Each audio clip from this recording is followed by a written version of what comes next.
Hello, my name is Sydnie Walker. I'm in Mr. Capp's online speech course at Hill College, and today I'm going to be giving you a persuasive speech over the legalization of drugs. In the United States today, the legalization of drugs is a very controversial topic. There are opponents and there are proponents for the legalization. The proponents think that if drugs are allowed, that the black market will disappear, that crime and violence will go down because people will get what they are wanting. And the opponents for legalization believe that then the mafia and gangs, they'll be able to run the streets because if they can do drugs, then they can really do anything. And what says that they can't start pushing for more things to be legalized? Today I'm really going to talk to you about the opponents of legalization. I'm going to talk to you about the three things that they stand for and why they believe that it should be illegal. There's three reasons.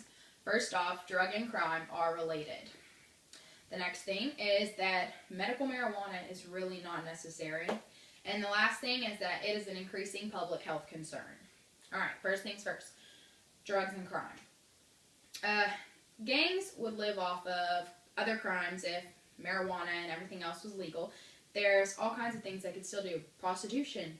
They could do child pornography. There's loan sharks and there's gambling. They thrive off of committing crimes, so if we legalize one, then they're going to jump to the next. Next, the opponents of legalization see that violence would not disappear if drugs were legalized.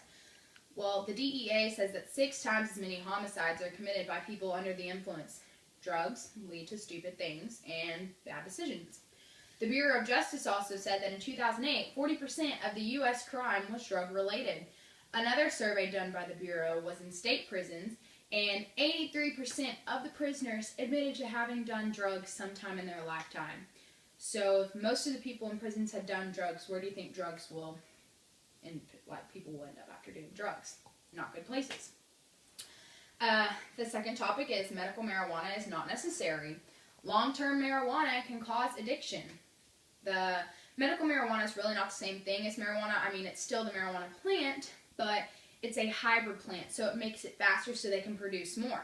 And it has high levels of THC and some very other addictive substances that are very toxic and not good for you. Dr. Lawrence Wilson did a study, and it showed that there was an increasing relationship from this medical marijuana with depression, suicide, high anxiety, and schizophrenia. How would medical marijuana be good for you if it's causing this many side effects? Also, the THC, which is the leading active ingredient, it's dangerous and it can cause disrupted thoughts, it can cause distorted perception, and it can also cause memory loss.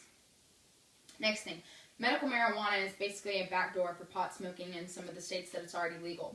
There are practices set up by doctors where they only have 50 to 100 clients come in, and they take their money in exchange for a medical card. If doctors were doing this with Oxycontin or hydrocodone or something else that was extremely illegal to be addicted to, they would go to jail. But medical marijuana is making its way through the system. Not good.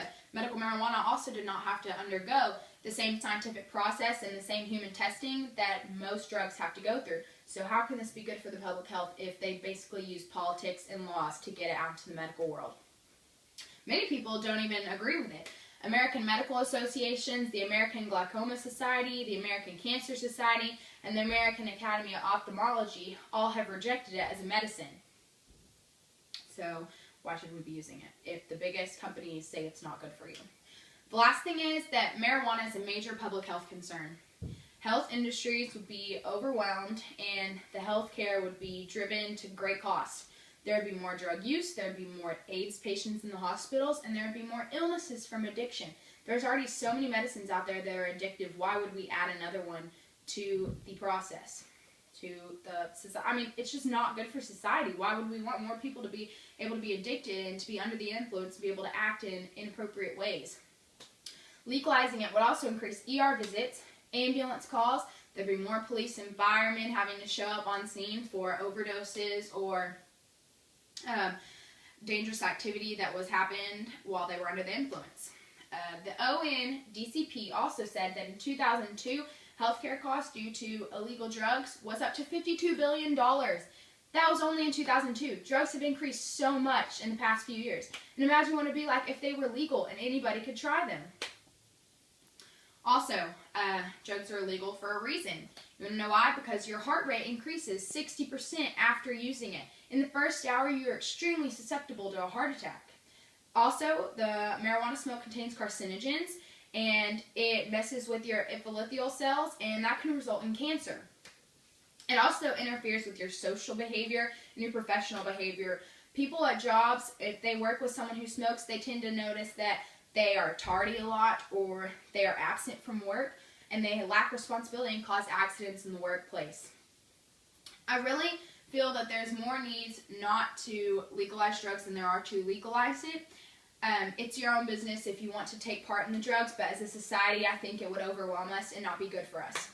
Think about if your children's bus driver was high and he was driving your kids to school. How would our kids be safe? What if the doctor taking care of your family or operating on them had cocaine in his system? How would he be able to think logically? Or if the driver behind you that is tailgating you and riding everyone had speed in his system and y'all did something to him or honked at him and he went crazy. He's on drugs. They can't think straight.